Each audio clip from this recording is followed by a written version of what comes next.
Assalamualaikum warahmatullahi wabarakatuh. Selamat pagi dan salam sejahtera untuk kita semua. Adil Katalino Bajuramin Kasaruga Basengat Kajubata Arus. Salam budaya. Salam museum. Baiklah, selamat pagi juga untuk semua penonton live streaming kami di Instagram @budaya dan Museum Kapuas Raya Sintang. Selamat pagi juga buat semua adik-adik yang ada di sini dari berbagai sekolah. Yang pertama saya mau suaranya dari SMK Kesehatan, mana suaranya? Kemudian ada lagi dari SMA Swasta Pancasetia, mana suaranya? Wow, luar biasa nih. Berikutnya SMK Karya Bangsa. Semangat semua sepertinya di pagi hari ini, dan saya harap juga penonton di Instagram Budaya dan Museum Kapuas Raya Sintang juga tentunya semangat pagi ini menyaksikan acara kami dalam workshop ritual menjaga dan merawat warisan budaya, khususnya senjata tradisional pada pameran temporer senjata tradisional Sintang. Baik, penonton dan hadirin sekalian, senjata tradisional Sintang, pameran ini sudah diselenggarakan dari sejak tanggal 11 Oktober kemarin hingga nanti tanggal 18 Oktober 2022, tentunya di Museum Kapuas Raya Sintang. Dan pameran ini bertujuan untuk mengedukasi masyarakat tentang senjata tradisional khususnya di Kabupaten Sintang.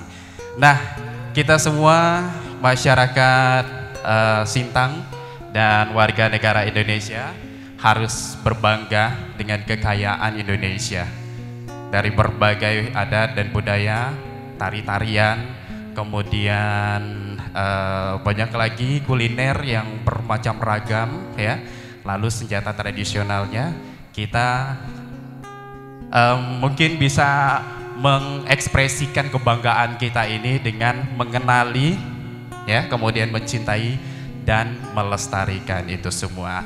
Dan hari ini kita semuanya datang di sini, dan tentu yang juga menyaksikan di Instagram sudah membuktikan bahwa Anda semua mau mengenali, kemudian tentunya cinta, dan kemudian nanti melestarikan. Jangan lupa di-share juga ya acara pagi hari ini kepada teman-temannya semuanya, agar semuanya menyaksikan dan kita sama-sama bisa mencintai budaya yang ada khususnya di Kabupaten Sintang.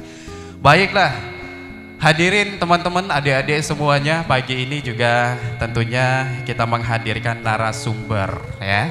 Yang pasti kita pagi ini akan mengetahui bagaimana cara menjaga senjata tradisional sebagai warisan budaya. Seperti apa menjaga, merawat, kemudian membersihkan senjata tradisional. Hari ini kita akan dapatkan ilmunya. Dan mudah-mudahan nanti ada kesempatan untuk mempraktekkan langsung. Harga kita tentunya melihat ya bagaimana caranya. Baiklah, langsung saja kami akan undang narasumber berkompeten di pagi hari ini sudah kami hadirkan ke Museum Kapuas Raya Sintang ini. Yang pertama ada Petrus Sabang Merah, tokoh masyarakat Dayak. Boleh tepuk tangannya yang meriah untuk abang ganteng yang satu ini. Luar biasa. Selamat pagi. Silakan menduduki tahtanya, asik ya. Kemudian yang berikutnya ada Uju Alex, beliau dari Forum Komunikasi Budaya Senganan. Uju Alex, selamat pagi, silakan. Dan berikutnya satu narasumber lagi, ada Bang Iwan dari Forum Komunikasi Budaya Senganan.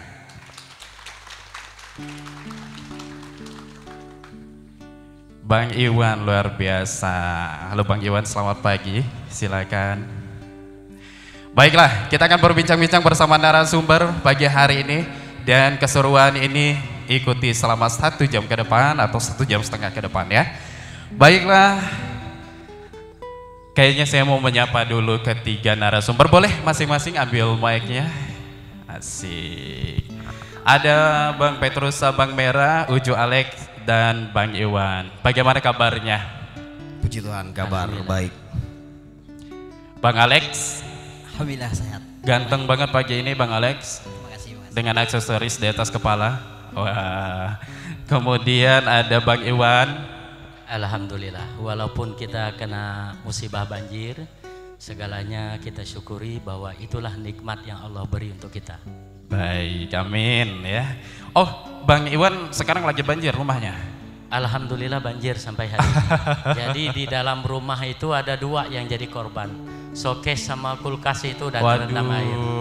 Satu laptop saya malam tadi terendam air. Ya Allah, turut ini ya, turut prihatin ya Bang Iwan ya. Mudah-mudahan surut airnya cepat surut. Mudah-mudahan. Baik, kesibukannya apa nih Bang Petrus? Kalau untuk pekerjaan itu di Kesatuan Polisi Pamong Praja. Untuk menambah kesibukan saya ini rajin tur diundang untuk mempromosikan adat budaya Dayak. Di Kabupaten Sintang kemarin diundang ke Kalimantan Timur untuk memberikan support tentang pembangunan ibu kota negara yang terletak di PPU Pasir. Wow. Kemarin boleh dong tepuk tangan, ini kesibukannya luar biasa. Ini sangat mencintai budaya. Kemarin juga saya baru pulang dari Jakarta, diundang dengan kebanggaan yang luar biasa karena adat budaya saya bisa terbang kemana-mana, saya bisa mengenalkan. Saya diundang mengisi acara seminar juga tentang seminar budaya di Taman Mini Indonesia Anjungan Kalimantan Timur di Jakarta. Wow, boleh tepuk tangan dong untuk Bang Petrus, luar biasa kesibukannya. Mudah-mudahan selalu sehat dengan kesibukan yang sangat amat itu ya Bang Petrus ya. Karena full kegiatan. Yang pasti saya beri pesan buat adik-adik semuanya, jangan malu dengan adat budaya kita. Harus bangga dong. Bangga. Ya? Kalimantan itu indah, kita bisa dikenal lewat budaya. Terima kasih. By the way, baju yang merah biasanya itu dipakai nggak di Jakarta kemarin? Kemarin saya lebih gunakan atribut kain tenun. Seperti saat ini? Tidak, dia sejenis sirat. Saya lebih mempromosikan apa yang ada di Sintang seperti kain tenun yang ada di hadapan kita. Saya ingin mempromosikan dan menunjukkan bahwa tenun kualitas Sintang itu sangat luar biasa. Baik. Harus dikenal bukan hanya di Sintang, bukan hanya di Kalimantan, tetapi di luar pelosok-pelosok Kalimantan. Luar biasa. Pokoknya semua lah ya, dengan perkataan, perlakuan, dan pakaian pokoknya. Benar, siap. Ujo Alex, bagaimana? Apa kesibukannya? Alhamdulillah, saya kesibukan sebagai konsultan IT. Saya asli Sintang, hanya saja saya sudah tinggal di Pontianak. Oh, jadi sekarang dari Pontianak nih on the way-nya tadi? Kebetulan ada jadwal di beberapa klien di Skadau, Sintang, rencana ke Melawi lagi. Tur juga ya di Kalimantan Barat, luar biasa Ujo Alex. Bang Iwan, gimana Bang Iwan kesibukannya? Alhamdulillah, Assalamualaikum warahmatullahi wabarakatuh. Waalaikumsalam warahmatullahi wabarakatuh. Selamat pagi dan salam sejahtera.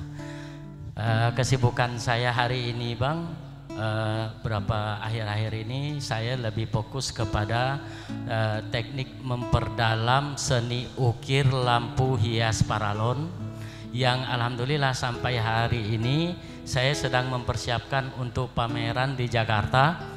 Kemudian bulan 12 nanti saya terpilih untuk mengikuti pameran di Pontianak Bang.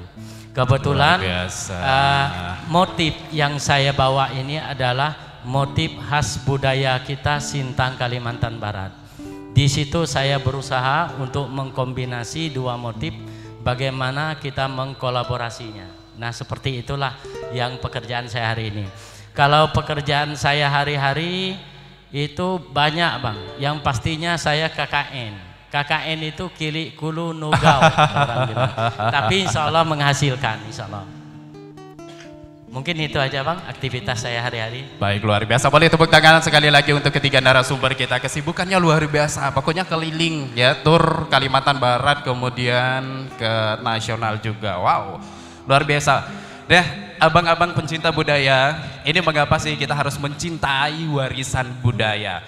Nah, apakah ada beban tersendiri, kesulitan tersendiri ketika dikasih tugas untuk menjaga warisan budaya ini? Silakan, dari siapa dulu yang mau jawab? Bang Petrus dulu. Ya. Oke.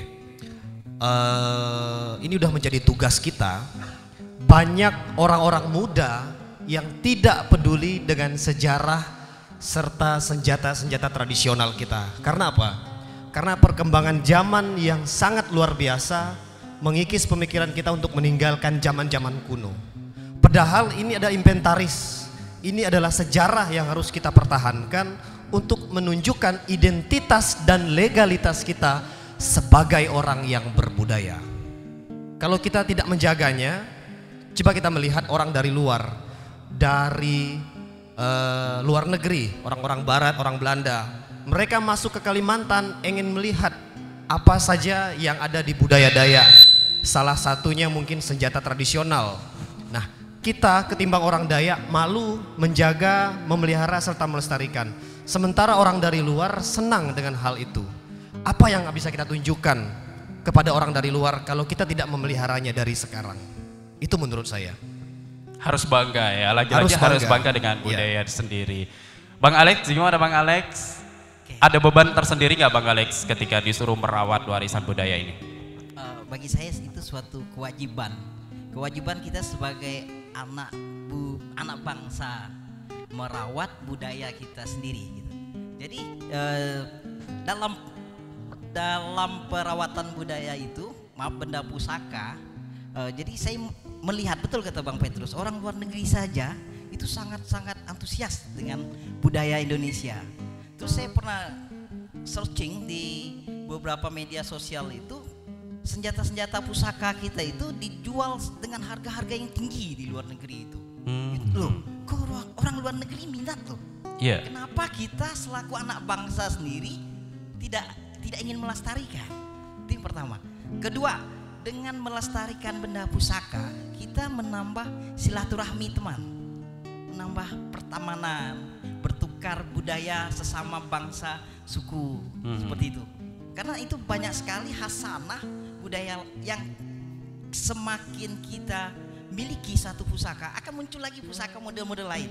Itulah sangat kayanya hasanah kita di negara ini. Mungkin itu yang menjadi kewajiban saya untuk merawatnya gitu. Iya. Bang Iwan, bagaimana Bang Iwan udah jalan-jalan ke pameran senjata? Udah melihat-lihat ya? Kebetulan kalau di pameran senjata ada 2 unit itu senjata memang saya yang memiliki. Wow, luar biasa, boleh tepuk tangan dong untuk Bang Iwan. Senjata apa aja? Kalau saya kemarin mengoleksi 2 senjata khas yaitu mandau dari yang saya dapat dari Serawai tahun 2000-an lebih, 2005 kalau tidak salah. Dapat itu, ya Bang Iwan ya? Iya. Itu nemu di kebetulan jalan? saya juga punya keluarga di Serawai. Gitu. Jadi gini Bang, saya ini kalau nak dibilang asli Sintang itu bingung juga. Memang saya numpang lahir di Sintang. Oh. Jadi intinya saya ini adalah keturunan asli saya itu Dayak Bang. Jadi kami adalah salah satu komunitas Dayak Iban. Dari Iban kami adalah dari daerah Kayan Hulu. Jadi di situ kami merasa bahwa kita memiliki ciri khas tersendiri. Kita memiliki senjata khas, kita memiliki tameng-tameng yang sifatnya khas, yang bahasanya kita sekarang itu adalah perisai. Nah, perisai biasa saya ngukir juga Bang. Saya salah satu pelaku pengukir perisai. Yang kami biasa gunakan itu adalah kayu jelutung sama kayu pelai. Nah, karena kayu jelutung sama kayu pelai sekarang susah kita dapat, jadi bahan materialnya kami ganti dalam bentuk paralon. Jadi ukirannya dalam bentuk ukiran lampu hias paralon, motif perisai khas Dayak Kalimantan. Nah, jadi nyambung ada sejarahnya. Jadi nyambung ya? sejarahnya. Kemudian kenapa saya terpacu mengangkat motif khas Dayak? Saya berangkat dari kasus viral yang ada di Jakarta beberapa waktu yang lalu, yang menyatakan bahwa Kalimantan ini tempat pembuangan tempat pembuangan jin ya Bang ya. Iya. Nah, di situ saya termotivasi Bang. Oh, ini hasanah kita. Iya. Hasanah kita, budaya kita. Kenapa Kenapa enggak kita angkat? Tapi dalam media-media tertentu. Alhamdulillah hari ini saya di Pontianak kemarin lolos seleksi Bang, ukiran. Insya Allah bulan 12 saya ikut pameran Saprahan di Pontianak. Nanti akan dilanjutkan pameran di Jakarta. Ya. Insya Allah. Bagaimana, ada beban dengan itu semua, dengan kegiatan-kegiatan itu? Saya ini menjadi beban tanggung jawab saya. Yang pasti bukan beban yang memberatkan, tapi beban bagaimana saya menularkan kreativitas tanpa batas saya. Bagaimana saya menularkan trik-trik dan teknik saya mengukir kepada adik-adik. Nah, ada satu tujuan yang perlu saya informasikan untuk pihak anak-anak sekolah. Mudah-mudahan jika direstui, jika diizinkan, kami akan membentuk UMKM yang bergerak di bidang seni ukir di SMU atau SMK yang ada di Kabupaten luar Sintang. biasa. Kita aminkan ya, semoga ini semua terwujud dan semoga bisa terlaksana dengan baik ya. Nah, ada satu hal lagi Bang, Iya. yang perlu kami sampaikan kepada adik-adik. Ketika kita menyampaikan senjata khas kita menyampaikan segala macam bentuk barang-barang khas kita, kalau tidak ada katalog itu rasanya agak janggal. Nah, tugas saya sekarang adalah membuat katalog. Mohon doa dari kawan-kawan semuanya. Luar Terima biasa. kasih Bang. Nanti dikepoin ya katalognya Bang Iwan ya. Baik. Kalau kita bicara tentang senjata tradisional, apalagi ini warisan dari bisa dibilang tetua atau bahkan ada salah satu yang mungkin udah puluhan tahun atau ratusan tahun, bisa dibilang itu peninggalan nenek moyang gitu ya. Ada ritual-ritual tertentu dong untuk menjaganya begitu ya, merawat senjata tradisional ini. Kalau peso dapur ibu-ibu sih enak, yang merawatnya tinggal diasah ya. Nah, apakah senjata-senjata ini perlu diasah lagi atau bagaimana, atau mungkin ada perawatan khusus? Itu kalau saya dengar kemarin bisik-bisiknya ada ya ritual menjaga dan merawat itu, betul ya Bang Petrus ya? Ya betul ada. Nah, itu apa saja yang dibutuhkan dalam merawat itu? Banyak yang harus kita gunakan. Mungkin saya hanya membawa beberapa peraga saja. Oh ya, nanti akan kita praktekkan boleh ya? Iya, bisa nanti kita apa praktekkan. saja bahannya yang dibutuhkan itu? Yang diutamakan itu ayam 1 ekor, sirih pinang gabur. Ntar dulu, ayamnya ayam kata orang bilang ada ayam ili, ada ayam ulu, ada ayam Kita kampung. pakai ayam kampung. Oh, ayam kampung. Kalau ada ayam yang hitam semuanya itu lebih bagus. Oh gitu. Ya, cuman ritual ini tidak setiap hari, tidak setiap bulan, tapi 1 tahun sekali. Hitungannya kalau ada acara gawai, pesta, nah mereka diumpan. Kenapa gitu. harus diumpan? Karena untuk menjaga nilai spiritual dan nilai mistis yang tertuang di dalam pedang tersebut. Jadi pedang yang kami miliki yang dari keturunan itu tidak diasah untuk tajam. Karena nilai tuanya itu yang harus dirawat dan dijaga. Begitu juga masih ada tertuang racun di bilah pedang tersebut. Jangan sampai tersentuh, itu dia. Biasanya racun yang terbuat dari tumbuhan atau tanaman. Nah, itu Tapi itu tidak nggak bahaya Bang Petrus, biasa kan dibuat nari itu kalau ini. dia ada kategorinya yang bisa digunakan untuk menari dan yang harus dijaga untuk lebih ke spiritualnya, lebih kepada tradisionalnya. Ya. Nah, Terus kalau habis ayam tadi? ya, ayam, setelah itu kemenyan atau dupa, stanggi. Setelah itu mungkin ditambahkan ada beberapa cara doa dengan bahasa adat. Nah, kalau yang biasanya kami gunakan itu Bang, menggunakan bahasa Kanayan. Iya. Desa juga ada, tapi lebih kita menggunakan Kanayan. Karena saya di pasukan merah selaku pemimpin di Kabupaten Sintang, ritual itu yang saya gunakan dengan bahasa Kanayan. Misalnya seperti ini. Asa 2 talu 4 5 6 7 auka kita jubata nang nampak bintang bulan matahari. Nah, itu kesannya berdoa supaya mungkin meminta perlindungan, meminta dijaga, dijauhkan dari hal-hal yang bersifat roh jahat yang mengganggu kita, yang membuat merusak pemikiran kita. Nah, Seperti itulah. Itu biasanya dilakukan sebelum digunakan dalam acara adat atau setelahnya itu membersihkannya? Sebelum. Jadi doa ini dibacakan dengan bahasa Kanayan, dipanggil, setelah itu baru dipotongkan ayam, dituangkan darah. Nah, ditambah lagi peraga adatnya harus ada piring kaca, di atasnya ada nasi, ditabur garam. Nah, darah ayam itu nanti ditaburkan di atas piring itu. Oke. Seperti itulah dia. Bang Alek sama seperti Bang Petrus atau ada perbedaan dengan mungkin berbeda senjata ya kali ya. Kalau tadi Bang Petrus kan ya mandau. Kalau Bang Alek sendiri ada koleksi di sini Bang Alek? Ada. Apa? Mandau atau lanta? Ada beberapa jenis ya.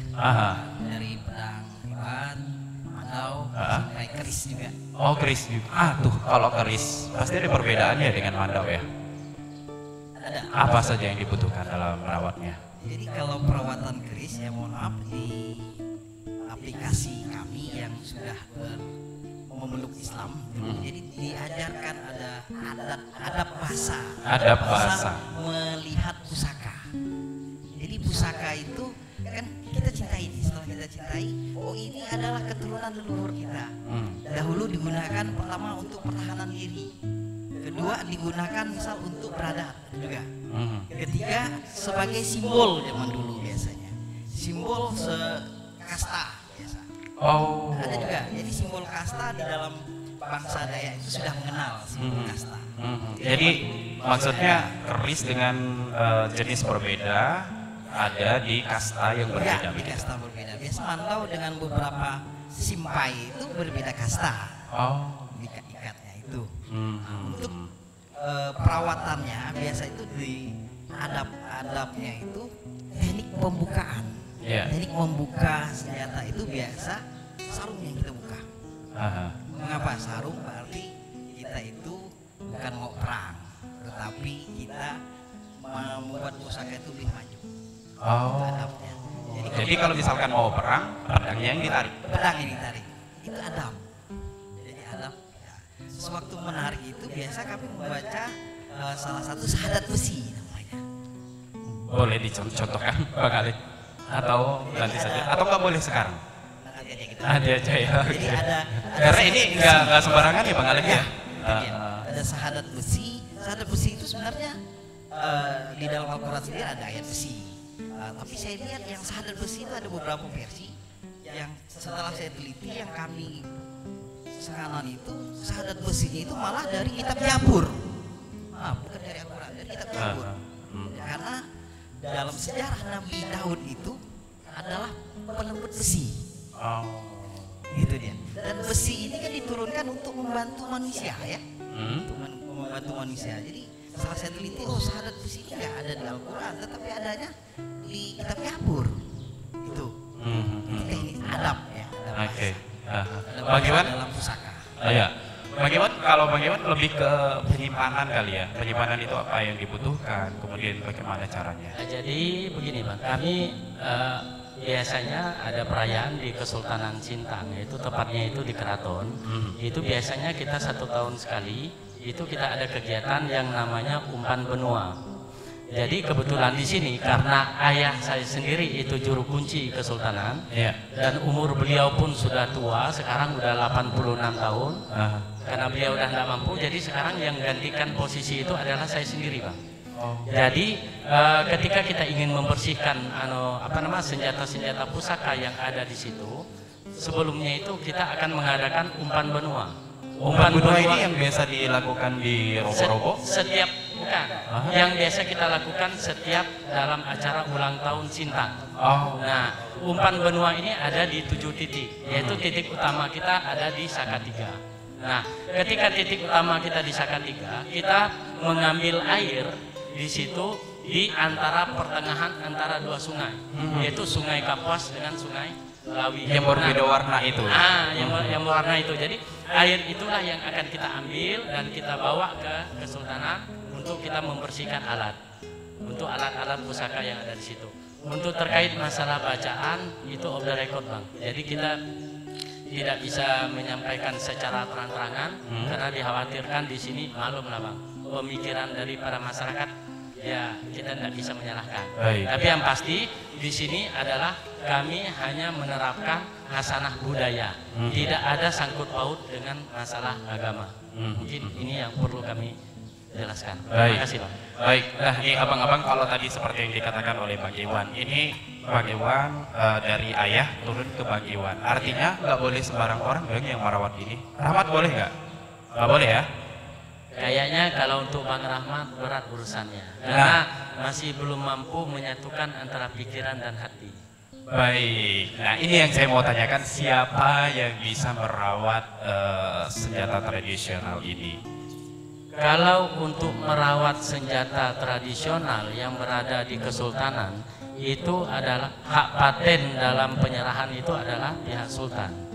Sultan tentu memiliki prioritas tersendiri siapa orang yang layak untuk menyimpan, menjaga, dan membersihkan.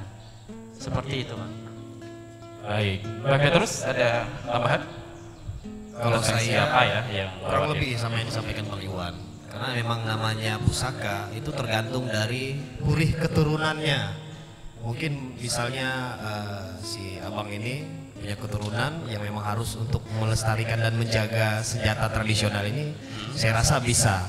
Semuanya punya keturunan masing-masing, saya rasa punya purih, punya jalur keturunan, ulunnya kalau bahasa kita ya. Itu bisa kalau menurut saya. Itu ada diisi-isi dulu dengan mungkin ilmu atau apa ya penyebutannya? Kalau berbicara ilmu mungkin tidak yang enggak. kepada spiritual ya. Tetapi yang pasti dia memahami tujuan, fungsi dan maknanya. Kalau itu yang berbicara keturunan. Tapi kalau yang warisan dari kesultanan dan sebagainya itu orang-orang terkhusus ya Bang ya untuk menjaganya itu. Jadi kalau menurut saya anak-anak muda yang seperti teman-teman yang ada di depan yang dari sekolahan ini, saya rasa kalau punya keturunan mungkin bisa melihat misalnya mandau dari punya bapaknya disimpan mungkin tidak terawat, nah mungkin bisa teman-teman merawatnya. Terkadang orang-orang tua selalu berkata seperti ini, jangan sembarangan, nanti kalian bisa gila. Nah itu Bang, ya? dia, maksudnya ada harus tahan dengan berbagai gangguan goib atau bagaimana orang yang ini memang bisa ditunjuk ya sebagai pewaris untuk menjaga warisan budaya itu. Nah, ini kalau menurut saya ya, terkadang kan orang tua selalu memberikan jangan sampai terjadi ya, nanti kalian bisa gila, bisa memadi memangka katanya kan, bisa stres dan sebagainya. Itu sebenarnya bahasa gertakan ultimatum supaya kita yang belum memahami harus paham terlebih dahulu dengan barang ini. Ketika sudah paham, saya rasa barang itu akan terawat. Seperti kita akan harus permisi terlebih dahulu, itu Pak. Jadi supaya barang itu benar-benar dijaga, dirawat dan dilestarikan. Itu Bang Ale sudah mengambil mic, sepertinya ada tambahan. Udah ya, baik sudah lengkap ya Bang Ale ya. Oke, adik-adik di sini SMK Kesehatan mana suaranya? Wah, SMA swasta Pancasila mana suaranya? SMK Karya Bangsa mana suaranya? Oke, biar lebih semangat lagi, biar lebih kompak lagi semuanya. Kalau saya sapa dengan sahabat museum, kalian jawabnya kenali, cintai, lestarikan ya. Boleh ya? Yang di rumah juga boleh ikutan ya. Sahabat museum. Oke, daripada ngantuk adik-adik ada tanggapan nggak? Atau ada yang mungkin kalian mau sampaikan terhadap yang tadi sudah dijelaskan oleh narasumber? Seru nggak tadi? Seru nggak pembicaraan? Oke, ada ya satu orang di sana ya. Perkenalkan, nama saya Albertus Delo, saya dari SMK Karya Bangsa. Saya di sini bukan ingin memberikan tanggapan atau saya di sini ingin menanyakan sesuatu kepada Bang Petrus. Saya ingin menanyakan di kampung saya itu kan banyak yang memiliki mandau di setiap rumah, bahkan hampir setiap rumah di kampung saya itu memiliki mandau. Cuma mereka juga bilang tidak semua mandau itu memiliki isinya. Apakah benar seperti itu atau tidak, Bang? Baik, terima kasih Albertus ya. Ada lagi yang mau menyampaikan tanggapan? Oke, satu lagi ya dari SMK Kesehatan. Perkenalkan, nama saya Septi Auliwati dari SMK Kesehatan Kampus Resitang. Saya saya ingin menanyakan kalau misalnya ada kayak apa gitu, ada perang atau apa itu tuh mandaunya gimana? Maksudnya digunakan atau cuma apa? Bawa doang gitu. Biasa kan saya sering lihatnya cuma nggak pernah lihat pas lagi dibuka gitu. Oke. Septi ya tadi namanya ya. Terima kasih Septi dan Albertus. Nah ini boleh dijawab Bang Petrus. Yang pertama Albertus dulu. Tentang mandau itu ada yang isi, ada yang enggak, bener nggak katanya gitu. Siap, terima kasih adik yang dari SMK, tepuk tangan dulu lah untuk adik. Oke, saya menanggapi pertanyaan apakah mandau itu ada yang udah ada isi atau yang belum, itu bedanya seperti apa. Nah, yang dikategorikan yang ada isi itu adalah mandau yang memang digunakan turun-temurun untuk prosesi kayau, yang sudah pernah digunakan untuk memotong ataupun berperang, yang sudah tercoreng beberapa darah yang ada di dalamnya. Nah, mandau-mandau yang baru yang tidak ada isinya itu adalah mandau-mandau baru buatan sekarang, lebih kepada aksesoris, itu dia. Makanya yang ada di perkampungan ataupun di rumah teman-teman semua yang dikatakan mandau ini ada isinya, bukan hantunya ya, bukan ada hantu di dalam bilah mandau itu, tetapi nilai spiritual serta nilai mistis yang tertuang di dalamnya. Karena misalnya mandau ini sudah digunakan untuk bekayau pada zaman dahulu, itu dia. Paham ya adik-adik ya? Paham ya? Oke. Jadi tidak semua mandau yang ada isinya. Nah, kalau untuk aksesoris lebih baik ada isinya. Iya, tidak ada isinya. Tapi ada ya dengar-dengar katanya kalau mandau kalau dibiarin terus nggak dibersih-bersihin, nggak dirawat itu bisa masuk roh-roh atau bagaimana itu Bang Petrus? Ya, kalau menurut saya memang harus dirawat dan dibersihkan. Karena kalau bicara misalnya barang tua, kalau tidak dijaga, sesuatu yang ada di dalam itu mungkin lebih kepada spiritualnya ya, mungkin nilainya menghilang, tidak terlihat karismatik benda tersebut. Seperti podang iban yang saya miliki yang dipajang di posesi tengah itu, yang gagangnya tembaga, itu dari faktor keturunan kami kurang lebih 7 kepala yang sudah didapat, lebih dari 7 kepala maksudnya yang sudah didapat. Makanya itu harus dijaga sebaik mungkin. Nah, kalau berbicara yang mandau terbaru sekarang, kalau isinya memang tidak ada ya, tidak bicara lebih ke spiritual karena lebih kepada aksesoris.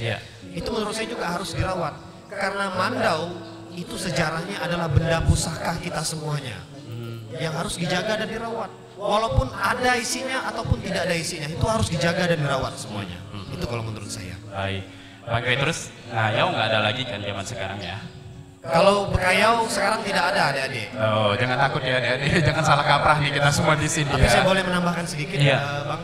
Bekayau sekarang itu bukan dengan perperangan adik-adik, tetapi dengan SDM, pendidikan, pemerintahan, serta politik, itu bekayau sekarang. Jadi bertambah ilmu itulah ya istilahnya bekayau sekarang. Oke.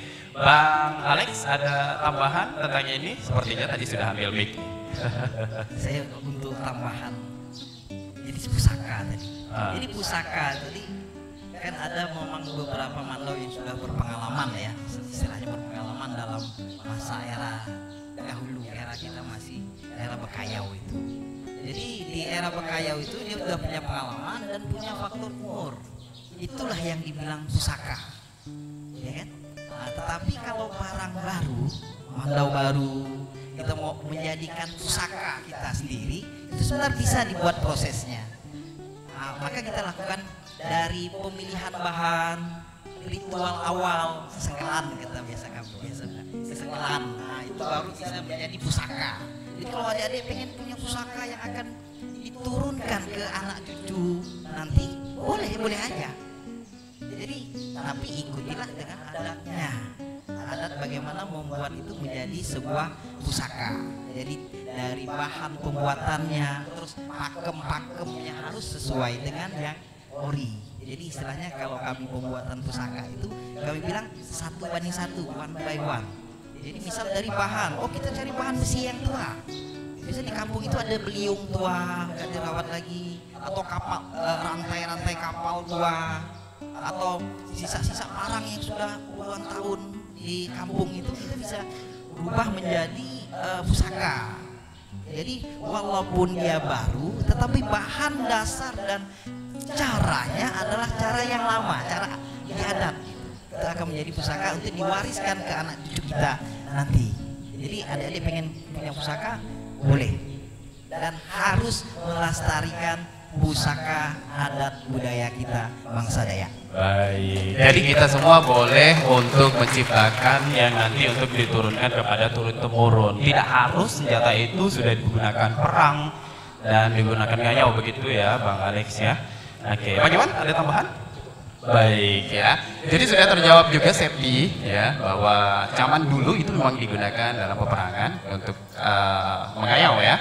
Tapi di zaman sekarang sudah beralih fungsi ya. Biasanya kalau tidak salah itu digunakan sebagai pelengkap pakaian daerah dalam ritual-ritual tertentu ya Bang Petrus ya. Benar. Kemudian yang tadi dikatakan oleh teman-teman kita bahwa digantung di rumah itu sebagai perhiasan rumah begitu ya. Oke. Baik. Setelah dimandikan ya kan, dirawat, ada perlakuan khusus dalam penyimpanan. Apakah dia harus disimpan di dalam sebuah peti yang bagus gitu ya, atau harus ada beras kuning dan sebagainya begitu? Ada nggak hal-hal yang seperti itu? Kalau yang saya miliki itu podang iban, mandau, nyabur, tombak, dan duhung ya. Itu barang-barang tua yang saya simpan. Itu disimpan, tidak boleh diletakkan di bawah, tidak boleh dilangkah, dan setiap hari saya bakarkan kemenyan atau dupa stanggi untuk menjaga agak suasananya agak netral. Itu dia. Oke. Ada tambahan Bang Iwan? Kalau untuk di Kesultanan itu memang ada tempat-tempat khusus untuk penyimpanan. Jadi supaya orang tidak sembarangan keluar masuk. Karena di situ kalau terkait masalah isian sampai hari ini ya kita juga belum ada referensi terkait masalah isian atau gimana. Tapi yang pasti kenapa kita tempatkan benda-benda pusaka itu di ruangan tertentu supaya terjaga, terawat, dan bisa kita lestarikan. Dan itu aman yang ya? pertama. Dan aman ketika orang berkunjung begitu. Itu yang pertama. Yang kedua, ketika masyarakat ingin berkunjung ke situ, mereka tidak sembarangan untuk menyentuh. Tapi mereka wajib untuk mendapatkan informasi terkait masalah benda-benda pusaka. Iya. Seperti itu. Berarti harus didampingi dengan pemandu. Harus kita dampingi, itulah tugas kami. Jadi untuk saat ini bagi masyarakat, anak-anak SMU yang ingin mengetahui tentang senjata pusaka di Kesultanan, kami persilakan kita buka setiap hari. Kita buka karena memang ada yang menjaga. Seperti itu, Bang. Baiklah. Silakan Bang Petrus dulu mungkin untuk mempraktekkan cara membersihkan senjata ini ya, dibantu oleh teman-teman stage manager. Mungkin peralatan boleh disiapkan semuanya. Sejahat loh. Di sini ada beberapa yang ini duhung ya, tapi ini yang buatan terbaru duhung.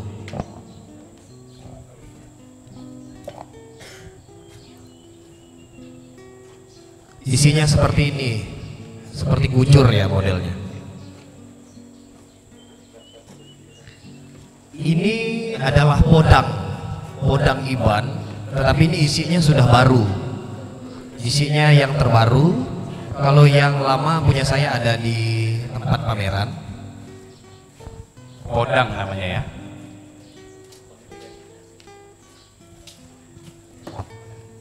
Model bilahnya seperti ini dia. Ini gagangnya yang tua, isi yang sudah baru karena isi lamanya sudah keropos.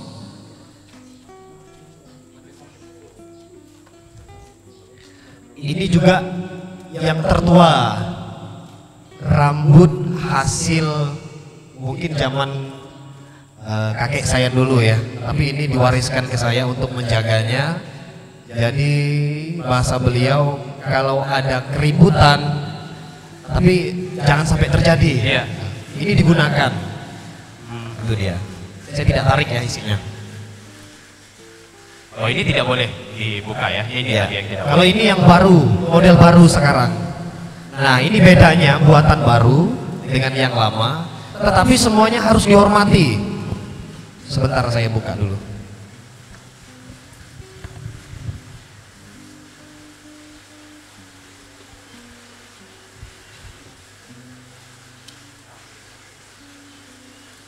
Nah, ini yang baru.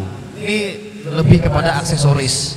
Kalau yang ini, yang dua ini lebih kepada nilai spiritual dan senjata tradisionalnya. Kenapa setiap kita menarik senjata yang dikatakan tradisional ataupun senjata khas kita sebagai orang Dayak harus digigit dan diletakkan di atas kepala seperti yang saya praktekkan tadi ya. Tarik dari sarung,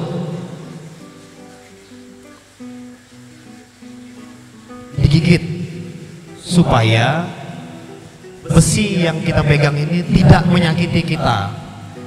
Begitu juga bahasanya kalau kami orang Dayak desa Seberuang, kering besi kering semangat, semangat supaya tidak melukai kita, supaya besi ini bisa menyatu dengan kita, dan kita lebih kepada penghormatan kepada senjata yang ada pada saat ini. Itu dia. Nah, caranya ini adalah dupa yang biasa kita gunakan pada saat ritual. Dupa ini dibakar biasanya kalau tidak 1 batang, 3 batang minimal, atau 5 atau 7 yang ganjil. Dibakar, setelah itu dipotongkan ayam, dipersiapkan sebuah mangkuk kaca atau keramik yang berisikan beras, yang berisikan nasi, ditabur garam, dan juga ada piring yang untuk menyimpan darah tersebut. Nah, ayam tersebut dipotong. Setelah dipotong digunakan bahasa-bahasa adat, mungkin 1, 2, 3, 4, 5, 6, 7 bla bla bla dan sebagainya. Tidak saya panjang lebarkan ya Bang. Setelah itu tarik sayap ayam tersebut, ambil 1 bulu untuk memberikan umpan ataupun memberikan ritual kepada mandau tersebut. Nah, itu kalau bicara menjaga barang-barang spiritualnya. Kalau untuk memandikannya itu beda lagi. Membersihkannya kita menggunakan bunga lebih dari 5 jenis.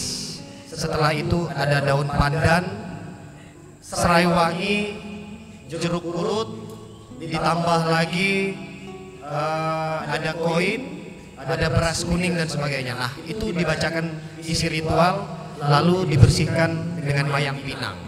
Itu cara untuk menjaga atau membersihkannya. Untuk memeliharanya tadi menggunakan darah ayam. Untuk terkhusus yang memang sudah pernah digunakan pada saat zaman peperangan terlebih dahulu. Mungkin itu yang dapat saya berikan gambarannya kepada teman-teman semua. Nanti yang mau bertanya juga boleh ya, lebih dalam lagi tentang hal-hal yang bersifat spiritual. Mungkin itu saja Bang. Terima kasih. Saya izin masukkan dulu ke dalam. Silakan Bang Petrus. Baiklah. Nah, jadi adik-adik setelah melihat tadi tata cara dan sebagainya, kemudian dengan semua yang dilakukan oleh Bang Petrus, nanti boleh bertanya, ditahan dulu ya, dirangkum dulu pertanyaannya ya. Nanti kita akan ada sesi tanya jawab untuk cara menjaga, merawat, membersihkan serta memandikan ya senjata tradisional ini. Baik, boleh tepuk tangannya semuanya untuk Bang Petrus, luar biasa. Kali ini giliran Bang Alex, mungkin silakan Bang Alex menuju mejanya, nanti akan dibantu oleh Bang Dendi ya untuk Kalau untuk menyediakan. Ya. pembersihan pusaka, bagaimana nanti jelaskan? Oke, siap. Metode pembersihan pusaka itu pertama pusaka temuan. Aha. Pusaka temuan biasa misalnya mudah bekarat, apa itu metodenya beda. Aha. Boleh sambil ke sini Bang Alex. Ya. Jadi pertama pusaka temuan. Pusaka temuan itu misal kita tengah gali, oh itu bisa kata karatnya kan beda.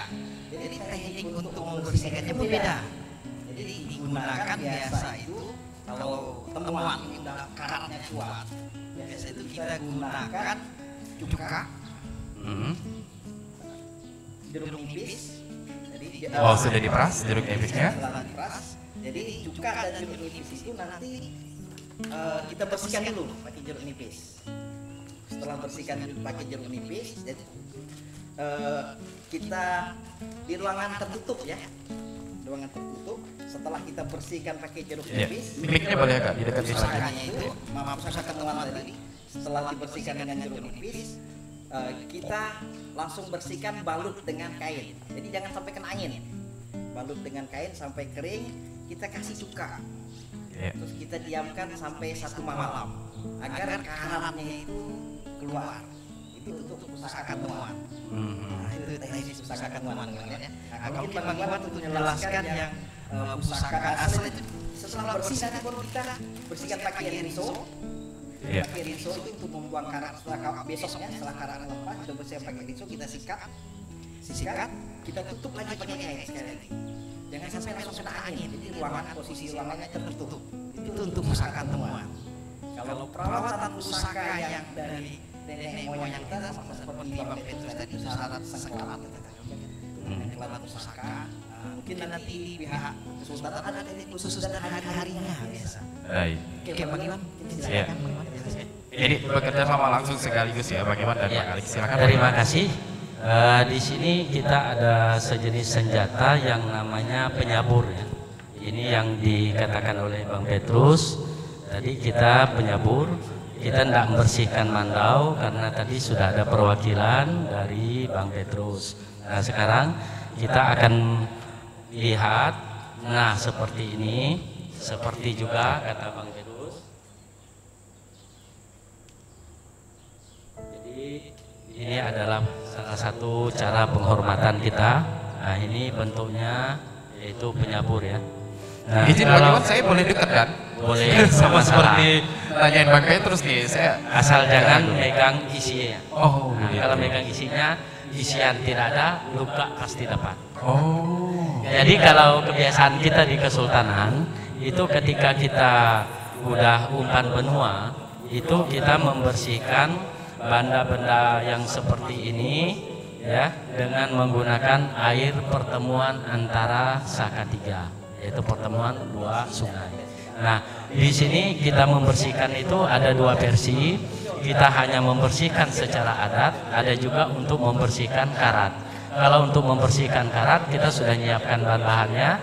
Kalau untuk membersihkan secara adat kebiasaan kita di Kesultanan, kita cukup menggunakan air dari pertemuan 2 Saka 3. Nah, itu mungkin langsung kita praktekkan Bang, bagaimana tekniknya. Yang baru aja Bang Iwan ya. Ya, siap. Nah, di sini memang sengaja kami bawa yang baru, kita tidak membawa yang lama karena kalau yang bawa yang lama kita khawatirkan ada hal-hal yang tidak kita inginkan. Jadi kita membawa baru, di sini kita memperagakan bagaimana teknik kita membersihkan. Mungkin Bang Alek langsung dipersilakan. Pertama, kita bersihkan dengan menggunakan air jeruk nipis kalau dia dalam keadaan bersih gini ya. Tapi kalau dia lagi berkarat, kita alangkah baiknya kita cuciin dulu. Nah ini karena dia dalam keadaan bersih, kita bersihin dengan jeruk nipis dulu. Nah untuk masalah bacaan-bacaannya itu tidak bisa kita sampaikan di sini. Jadi cukup kita di dalam hati. Tapi prosesnya adalah seperti begini. Jadi pelan-pelan, udah sekiranya barang ini bersih, kemudian ditekan pelan-pelan. Ini berdasarkan gaya karena barang ini tidak ada aturan khusus ya, tidak ada aturan khusus. Hanya saja ini adalah kebiasaan dari kita ketika kita membersihkan benda-benda yang kita anggap pusaka atau temuan.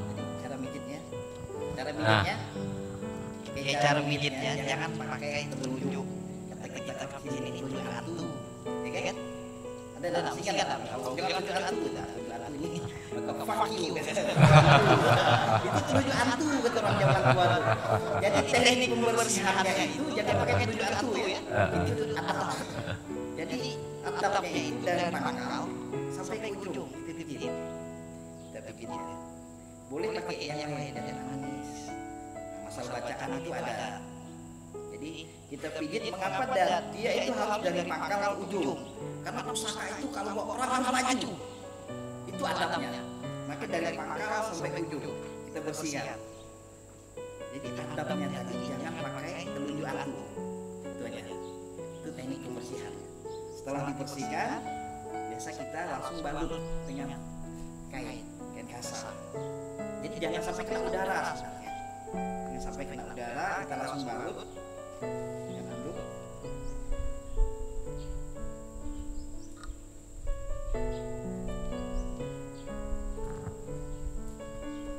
Ini pada dasarnya untuk ngeringkan sebelumnya untuk menuju ke pembersihan berikutnya. Jadi kita simpan seperti itu dulu. Baru nanti terakhir dengan air kelapa dibersihkan. Itu simpannya berapa lama, Bang? Ini biasanya sampai kering. Nah, kalau biasanya kalau udah zaman baru ini pakai hair dryer biar cepat kering. Oh, ya. Jadi ada tekniknya lagi, pakai hair dryer kering ya. Itu kalau teknik baru. Dan dia harus di ruangan tertutup. Maksudnya biar tidak kena angin atau terpaan zat asam kan. Nah, setelah itu pusaka itu jangan sering dipegang. Dipegang oleh orang-orang lain nggak boleh. Ini pusaka itu jangan sering dipegang karena pakemnya itu akan hilang kalau sering dipegang. Itu biasanya. Itu namanya. Jadi kalau pusaka yang untuk pakaian itu memang hanya khusus dipegang untuk memakai. Itu aja. Ya, jadi kalau macam di Kesultanan, Bang, itu beberapa senjata itu memang ada orang-orang tertentu yang memang diizinkan untuk dipegang. Itu ada.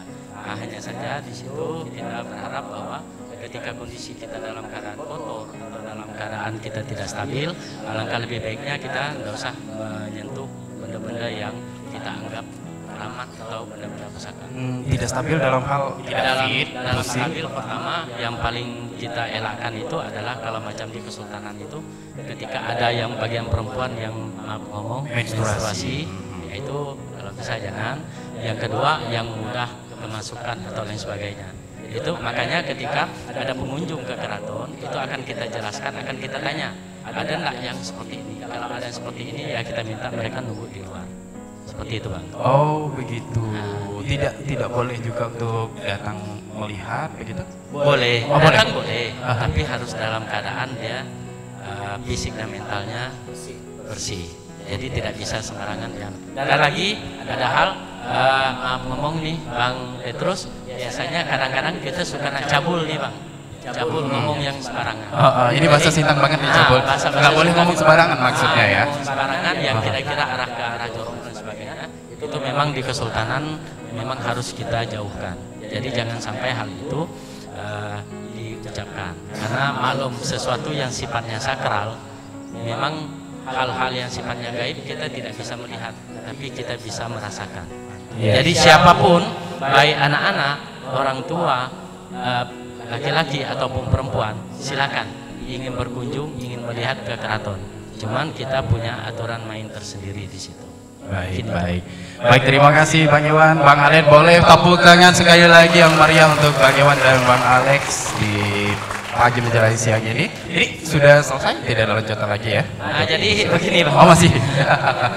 Jadi ini nanti kan kita udah selesai, kita kasih ini, udah kering, nanti kita kasih minyak wangi apa dan sebagainya. Itu ritual-ritual khusus yang mungkin tidak bisa dilihat secara bebas.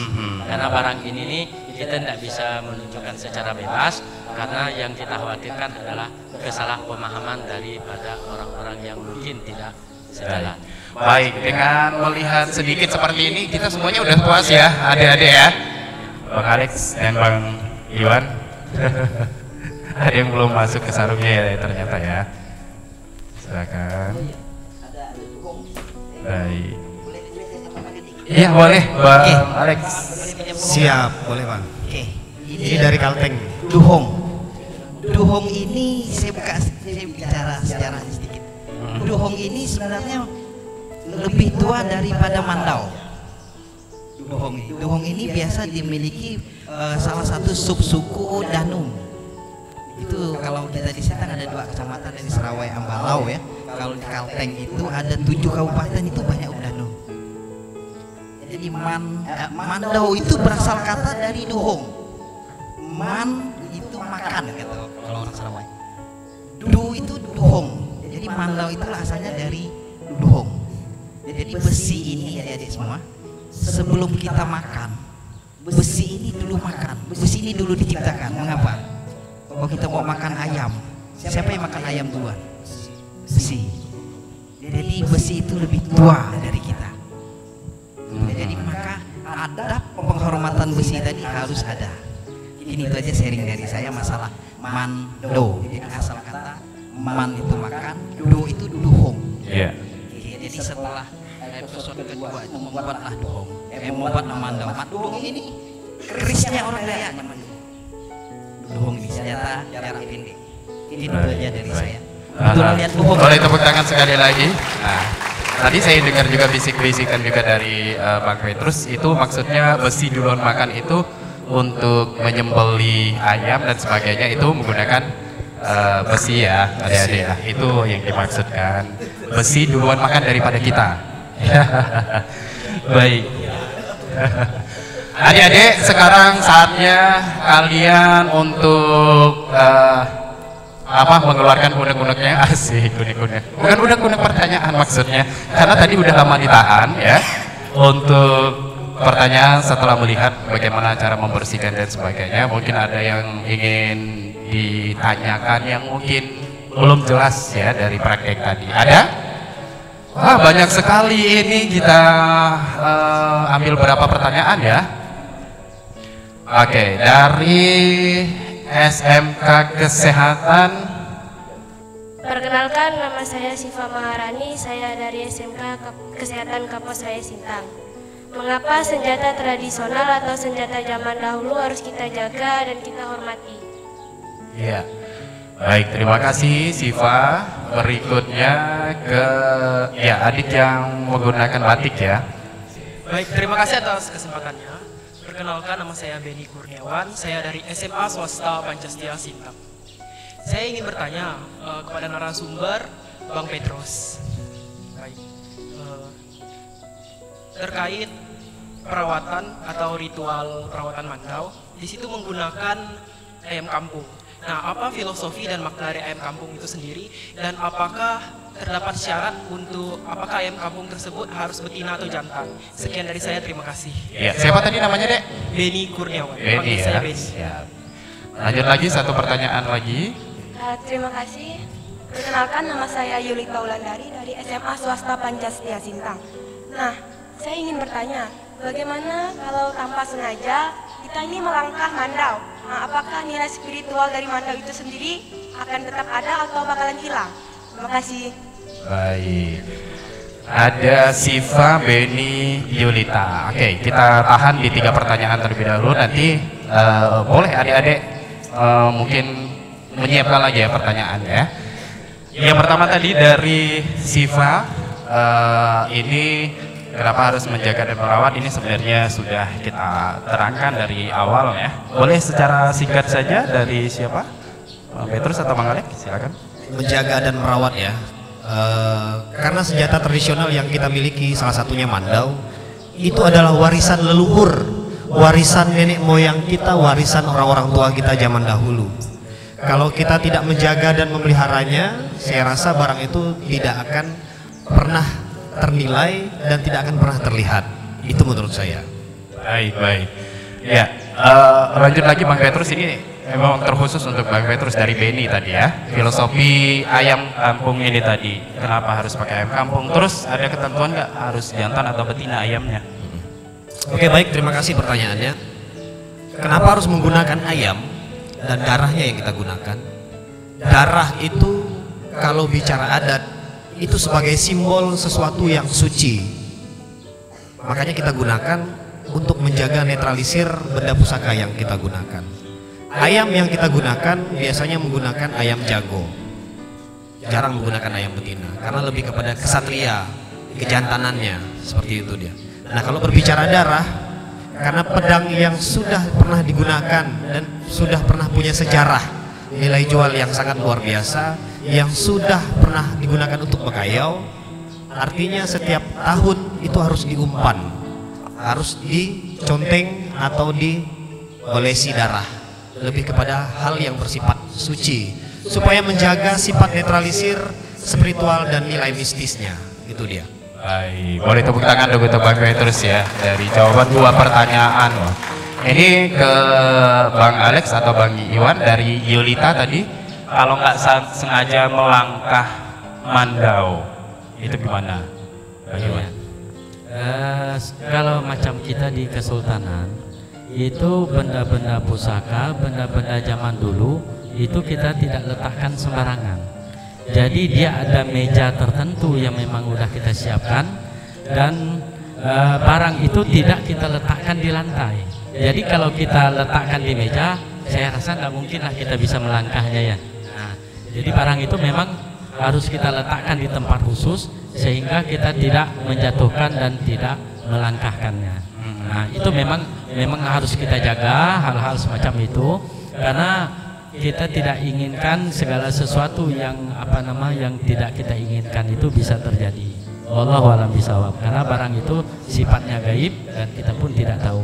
Nah, kalau seandainya ada barang yang barang seperti aksesoris, kalau kena langkah secara tidak sengaja, saya rasa itu tidak masalah.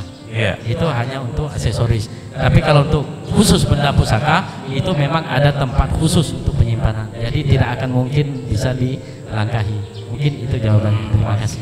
Tapi kalau misalkan suatu saat terjadi itu akibatnya terjadi kepada yang tidak sengaja melangkah begitu, Bang Iwan? Kalau untuk masalah akibat, saya masih belum bisa menyampaikan karena sampai hari ini belum pernah terjadi. Kalau di tempat kita belum pernah terjadi. Karena apa? Benda itu memang harus kita jaga. Seperti apa bentuknya? Artinya begini, Bang. Ketika kita memegang sesuatu benda, itu memang harus dalam perhitungan. Jadi kita tidak main sembarangan pegang atau kita main gimana atau enggak kita seperti itu. Jadi memang harus hal-hal tertentu yang dipegang. Betul sekali. Contohnya saja mic ini yang kita pegang, kalau jatuh ntar kita yang disalahin, kita yang dipotong nih. Baik, Bang Alex ada tambahan tentang ini? Kalau menurut saya mungkin kalau tidak sengaja, kalau saya di rumah itu saya nggak nyimpan pusaka di rumah, tapi saya punya ruko sendiri nyimpan pusaka. Jadi terkadang memang ada keanehan-keanehan ya. Karena di depan ruko saya kelahi, anak saya yang umur 2 tahun bawa ini keris keluar, dia bawa keris terbuka. Pak, anaknya bawa keris, katanya. Kenapa? Saya pun terkejut, takut dilangkah. Biasanya nyimpannya di. Jadi kalau terlanjur dilangkah itu biasa pusaka itu kan adalah warisan. Jadi kalau kami itu mali kau melangkah, nanti kau dapat waris gitu ya. Jadi biasanya itu anak saya mudah melangkah itu pusaka itu akan saya wariskan ke dia. Jadi biasa seperti itu. Karena dia udah melangkahi, ada bahasanya si pusaka tadi. Jadi warisnya akan pindah waris pusakanya. Itu kalau ketentuan kami biasanya. Jadi tidak boleh waris keluarga ya, pusaka keluarga. Ada tambahan Bang Petrus? Mungkin saya menambahkan sedikit mengenai pertanyaan adik tadi, kalau sampai terjadi melangkah. Nah, saya itu kan memimpin pasukan merah, itu jumlahnya 14.000 yang tersebar di Kabupaten Sintang. Terkadang pada saat kita ritual pasti ada kelalaian, Bang. Pasti tidak sengaja ya kan.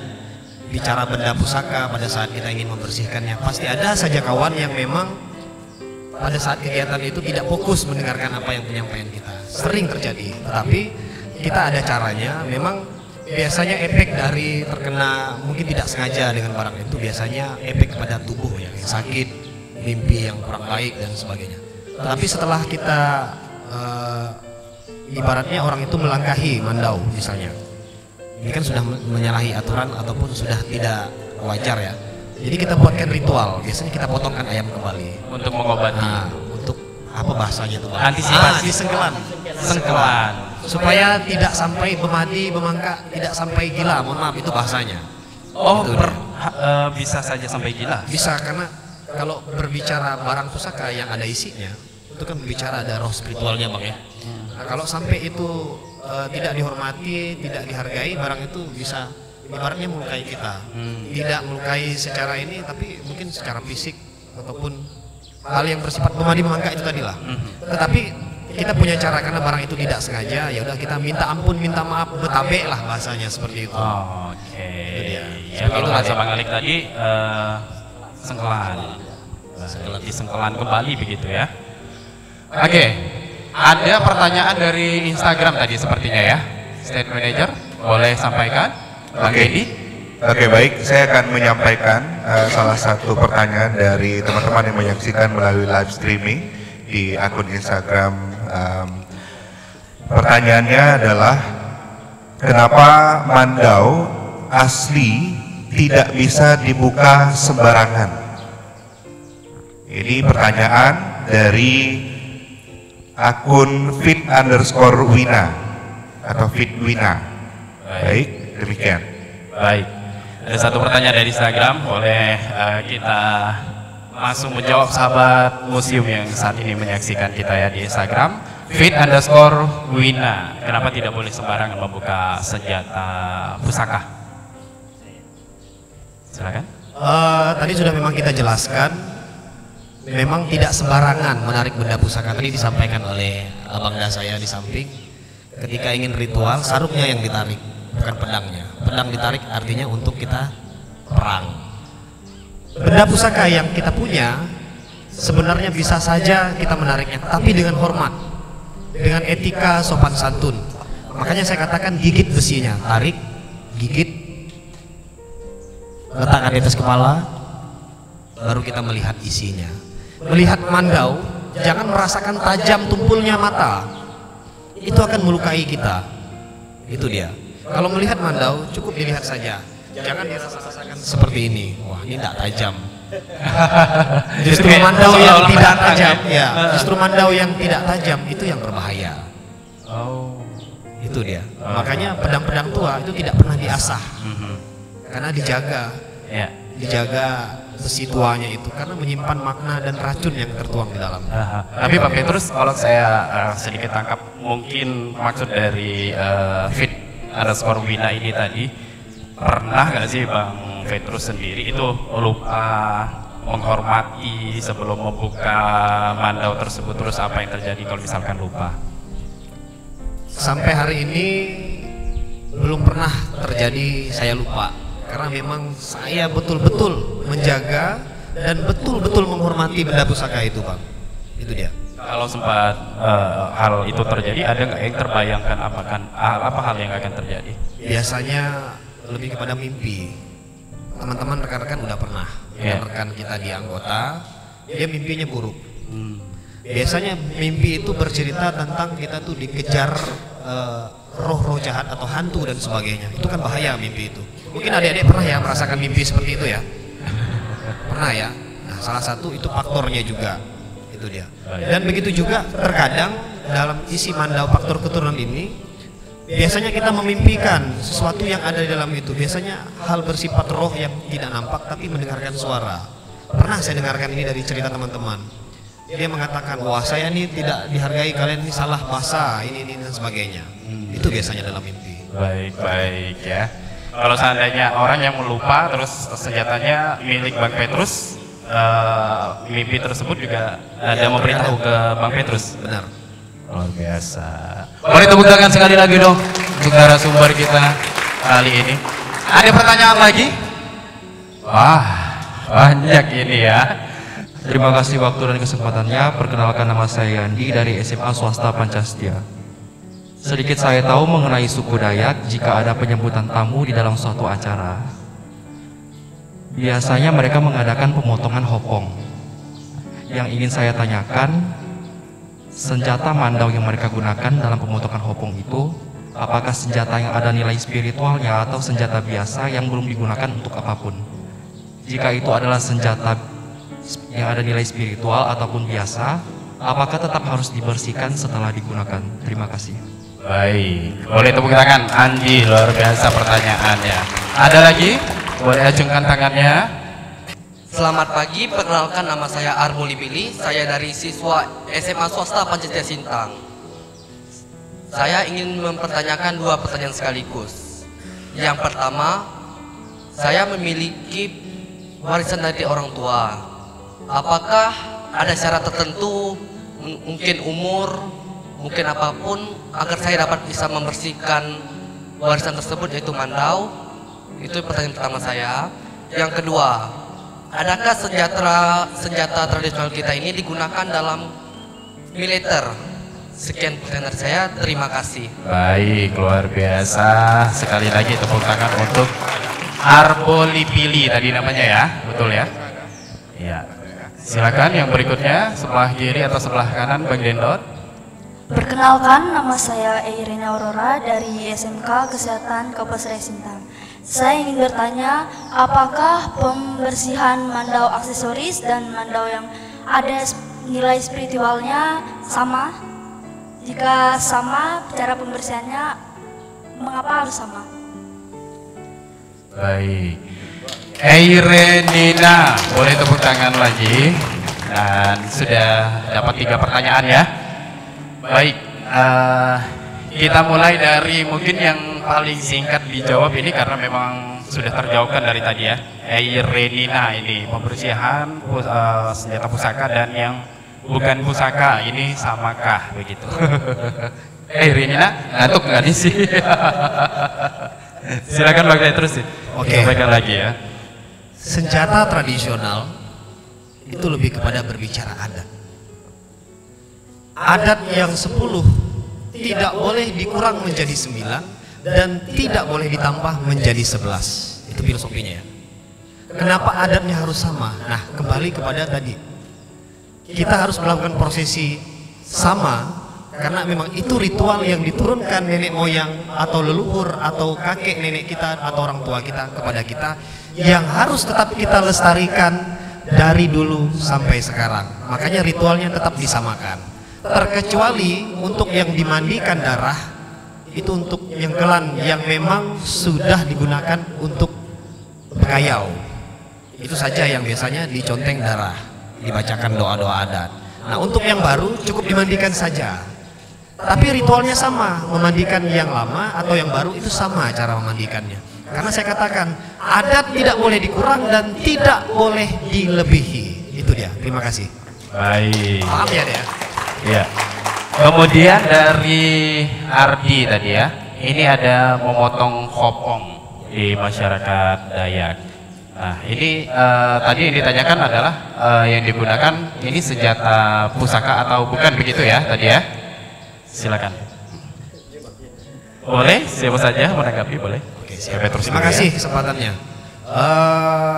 Sepanjang perjalanan kami di Kabupaten Sintang, setiap ada penyambutan tamu itu biasanya ada tarian, ada kuntau silatnya Dayak.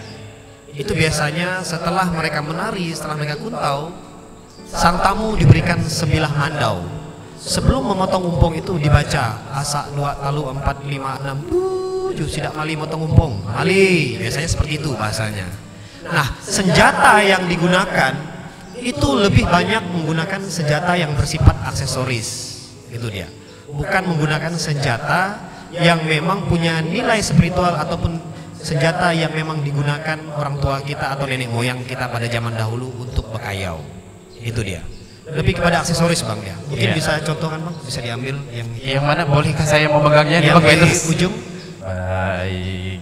Nah, ini salah satunya seperti ini. Ini yang bersifat aksesoris, itu dia. Jadi biasanya para tamu itu masuk ke wilayah misalnya ke perdesaan, disambut setelah memotong ompong, dia menggunakan mandau yang memang bersifat aksesoris. Itu dia. Karena tidak semua orang memahami cara merawat dan menjaga mandau-mandau tua. Jujur memang banyak ketika kami hadir di perkampungan, itu benda-benda pusaka banyak tergeletak di bawah tempat masak atau apa di bawah mungkin apa kata kita itu Bang ya, parak ya bahasanya seperti itu. Ada yang simpan di bawah kolong rumah, ada yang simpan di atas sadau, di atas dek itu biasanya, karena tidak terawat sampai berjamur, sampai penuh dengan kotoran. Itu dia, karena takut dengan bahasa, kalau kalian tidak bisa kalian gila. Sebenarnya itu bahasa yang menakut-nakuti kita, supaya kita lebih memahami benda pusaka tersebut harus dijaga dan dirawat. Kembali kepada pertanyaan, nah itulah dia, kita gunakan mandau yang bersifat aksesoris. Iya. Perlu dibersihkan setelah digunakan? Kalau menurut saya tidak perlu dibersihkan, terkecuali mungkin terkena darah atau apa boleh dibersihkan kembali seperti ritual yang sudah kita sampaikan terlebih dahulu tadi. Setelah digunakan ritual itu. Iya. Terima kasih. Bang Alex, Bang Iwan ada tambahan? Baiklah, tadi ada yang bertanya tentang cara membersihkan benda pusaka seperti pedang ya, pedang kerajaan apa pedang prajurit gitu kan. Nah, yang biasa digunakan oleh militer. Jadi kalau macam di Kesultanan itu ada pedang militer. Jadi pedang militer itu saya pun tidak paham gitu, nama besi itu terbuat dari apa, kok dari dulu sampai sekarang nggak berkarat-karat gitu. Jadi besi itu memang lagi mengkilat, lagi bagus. Jadi sehingga memudahkan kita untuk membersih. Nah, ketika kita membersihkan itu adalah kita gunakan setiap 1 tahun sekali setelah perayaan hari jadi ulang tahun Sintang. Setelah kita melaksanakan umpan benua di 7 titik. Nah, dari umpan benua itu karena memang senjatanya itu tidak berkarat, maka kita bersihkanlah sesuai dengan aturan-aturan yang ada di Kesultanan. Masalah terkait dengan sama atau tidak samanya itu masing-masing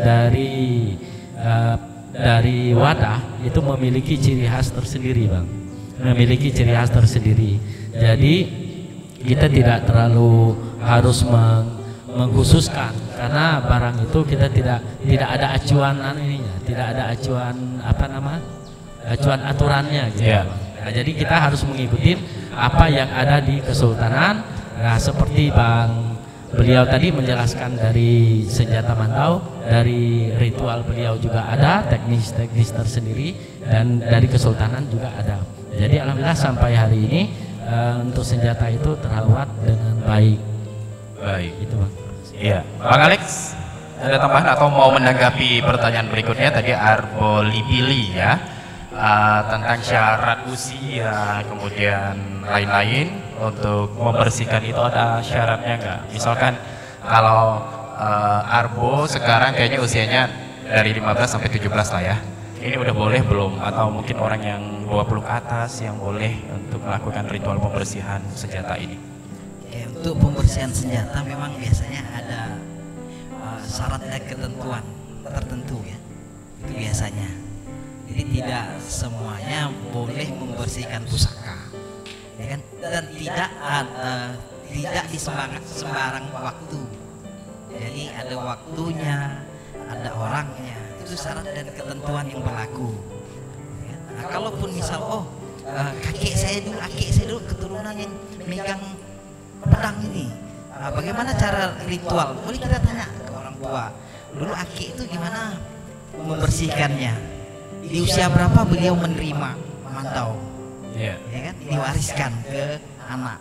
Karena biasanya kan, mohon maaf, ada usia-usia labil ya kan. Jadi ada yang pusaka yang memang itu saya bilang tadi, besi itu kan lebih tua dari kita. Nah, jadi kadam yang tuanya itu mampu nggak di umur kita yang menerimanya? Itu biasa ada, tetap ada syarat dan ketentuan yang berlaku. Itu yang dari saya. Iya. Ada syarat-syarat dari mentalnya sudah siap atau belum begitu ya, bisa menahan emosi atau tidak begitu ya, Bang Alex ya. Baik, kalau tadi pertanyaan digunakan di militer apa enggak, kita belum pernah melihat ya, betul nggak sih?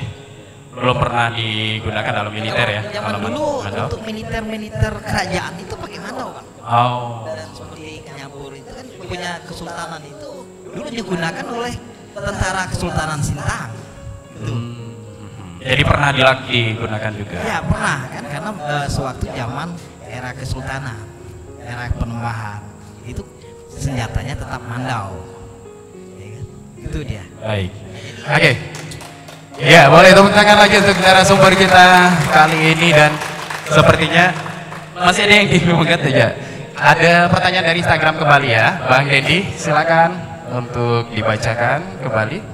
Baik, ada beberapa pertanyaan dari teman-teman yang menyaksikan melalui live streaming di Instagram.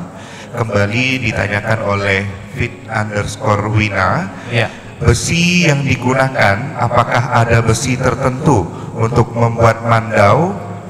Nah, ini dari sekolah SMK Karya Bangsa yang menyaksikan melalui live streaming ya.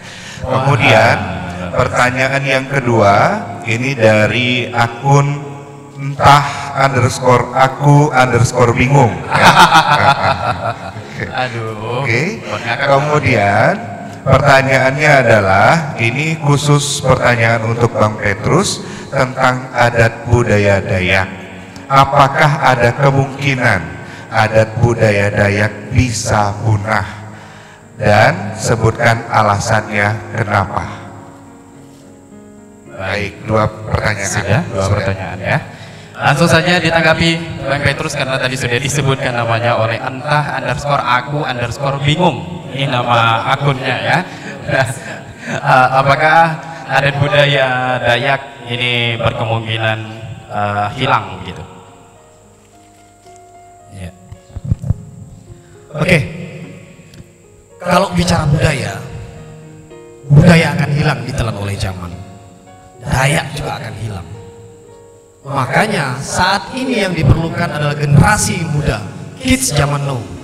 Zaman ini boleh berkembang, teknologi boleh canggih, tetapi jangan malu dengan jati dirimu. Jangan malu dengan identitasmu. Agama berbicara pilihan, tetapi suku adalah takdir. Makanya ada bahasa, betungkat ke adat bahasa, bebegai ke pengatur perkara. Betungkat ini memegang teguh etika, sopan santun, saling menghargai dan menghormati. Bebegai ke pengatur perkara ketika ada permasalahan, selesaikan secara hukum adat yang berlaku. Terima kasih. Baik, tepuk tangan boleh dong. Ini sebuah kata motivasi untuk kita semua ya. Dan Bang Alex, ini besi untuk membuat senjata mandau. Ada besi khusus atau mungkin semua besi bisa digunakan? Zaman dulu itu ada beberapa besi yang digunakan untuk membuat mandau. Sebenarnya mandau itu banyak berasal dari arah ke Danung sampai ke Kalteng itu mandau ya. Jadi di sana itu dulu pembuatan mandau itu ada menggunakan batu besi. Batu besi itu ada dua kecamatan. Kalau di Kalteng itu ada namanya Montalat sama Mentike. Itu dari batu besi. Kalau di arah Ketapang itu ada juga batu besi. Kalau kita di arah Hulu ini biasa zaman dulu besi-besi itu banyak orang yang nambang emas itu sebenarnya ada besi juga. Mengapa bentuk mandau itu seperti mata pahat? Jadi awalnya itu metodenya adalah metode cor. Gitu. Jadi penggunaan besi khusus itu tetap ada untuk pembuatan pusaka.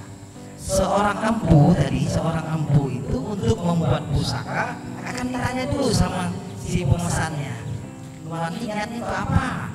Untuk berkebun, untuk ladang, atau untuk buat pusaka. Nah, jadi kalau untuk buat pusaka si empunya buat ritual. Dari ambil bahannya itu buat diselalan dulu bahannya apa semua sampai dia jadi pusaka. Ditanya tanggal lahirnya apa semua. Itu terkadang untuk pembuatan dengan besi khusus untuk pusaka. Nah, kalau sekarang mandau-mandau baru aksesoris itu biasa karena besi itu banyak bisa pakai spring apa sekarang. Itu aja. Ya. Bagaimana, ada tambahan pertanyaan ini? Cukup ya. Baik. Adik-adik yang masih ada pertanyaan nanti bisa langsung ditanyakan kepada narasumber di backstage ya setelah acara ini, karena tidak terasa kita ngobrol sudah hampir 2 jam ya, sekarang 1 jam setengah lewat ya. Satu pertanyaan terakhir dari Instagram kali ini, silakan Bang Dendi. Baik, sebenarnya banyak pertanyaan yang ada di Instagram, tapi pada dasarnya sudah disampaikan di materi sebelumnya. Salah satu contoh tadi ada apa perbedaan mandau dan luhong. Tadi sudah disampaikan ya. Baik. Nah, ini ada pertanyaan yang terpilih tentunya dari teman-teman yang menyaksikan melalui live streaming dari akun mariabella.org ya. Dari sekian banyak senjata suku Dayak, mengapa mandau yang paling ikonik yang menjadi ciri khas suku Dayak? Terima kasih. Baik, terima kasih Bang Denny. Boleh dong tepuk tangan untuk Bang Denny nih. Dan langsung saja Bang Petrus, karena banyak senjata seperti yang kita lihat dipamerkan di sini, ada keris, ada senjata lanta, ya. Kenapa mandau yang menjadi ikonik? Seperti yang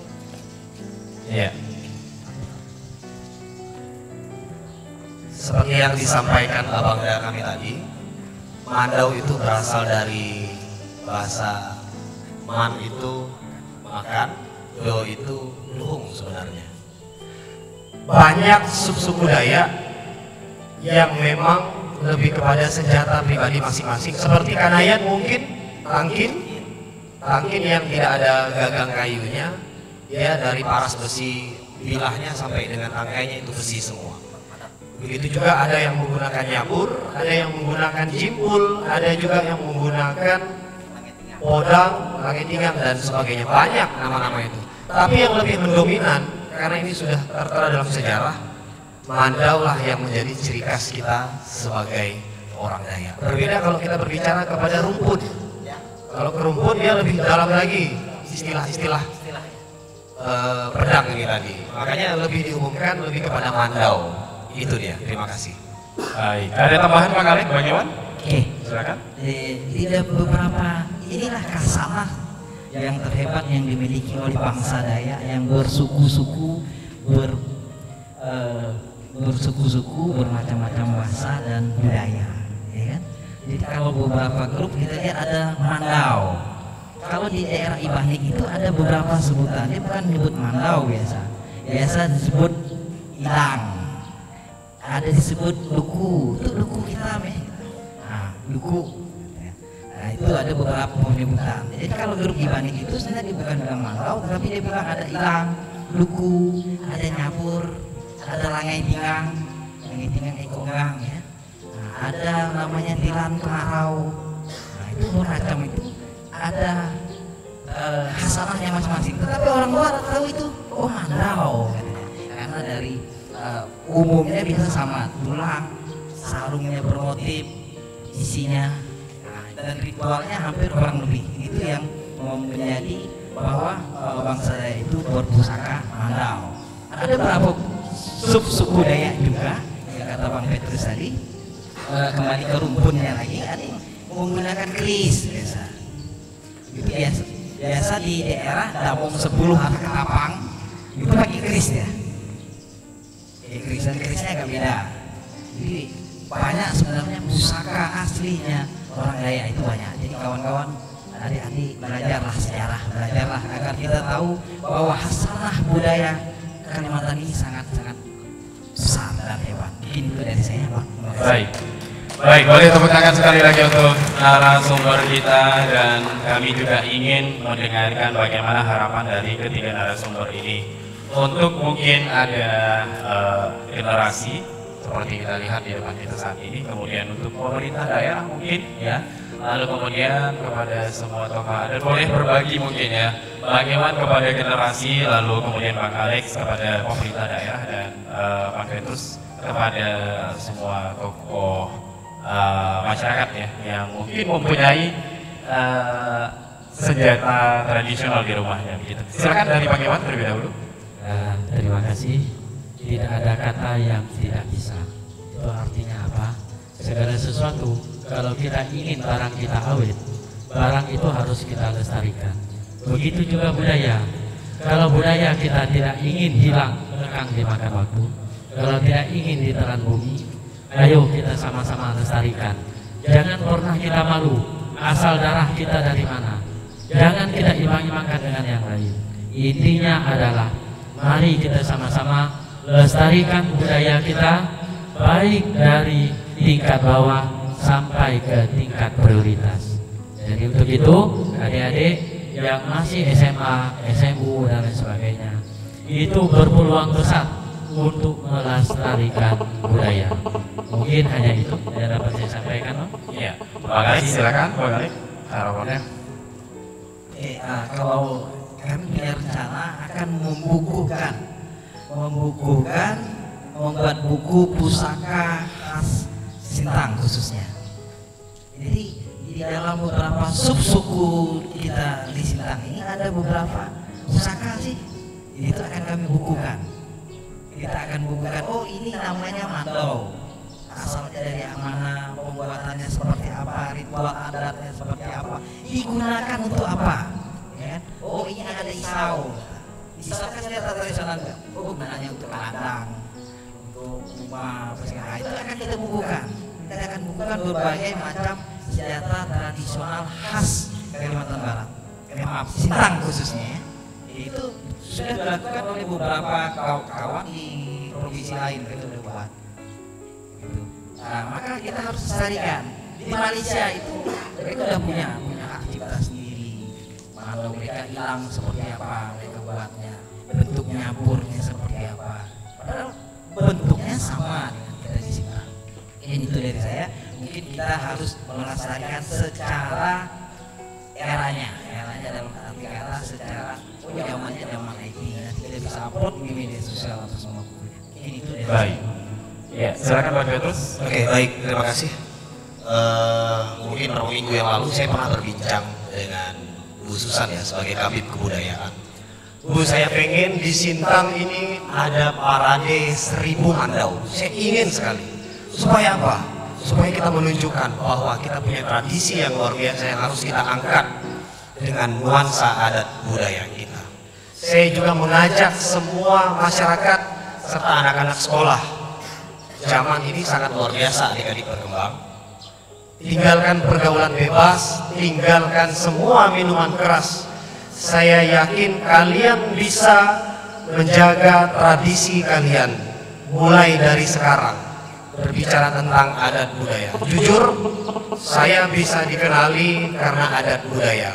Kalian juga bisa sama seperti saya.